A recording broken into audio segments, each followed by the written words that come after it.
was this bold warrior who held himself like a king? She would swear she'd never seen him before. From his clothing and weaponry, he was obviously not an outlaw. He was probably a chief from distant lands, come for the games, which meant he was owed the sacred obligation of Highland hospitality.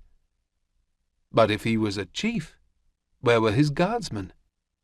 Well, chief or not, he shouldn't be looking at her that way. "Your name, my lord," she demanded. "You are on Lamont lands." "Ah, then I've reached my destination." "You're here for the gathering." He gave her a long look, one that made her feel he knew something she did not. "Among other things." He hadn't told her his name, but at the moment she didn't care who he was. She would welcome the devil himself, or God forbid, one of his Campbell minions, if he would help her down. Her arms were starting to ache from trying to hold most of her weight, as to not put too much weight on the fragile branch. Her rescuer certainly was taking his time. "Well, are you just going to stand there watching me all day?" she asked impatiently. His mouth lifted at one corner. "I might just do that.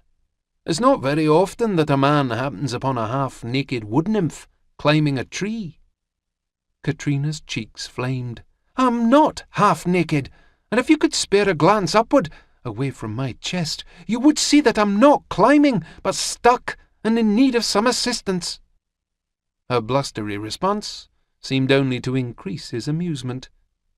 Though he wasn't precisely smiling, his steely blue eyes twinkled as radiantly as the shards of sunlight streaming through the trees. The wretched brute was laughing at her. Caitrina narrowed her gaze, not used to being laughed at, particularly by a man.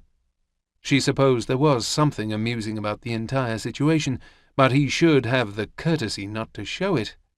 It left her feeling at a distinct disadvantage, which was silly given her circumstances.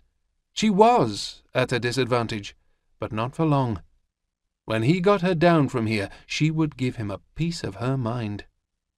She bristled, and in her most haughty voice, the one she used with her brothers when she wanted them to do something, said, "Just hurry up and help me down, now!"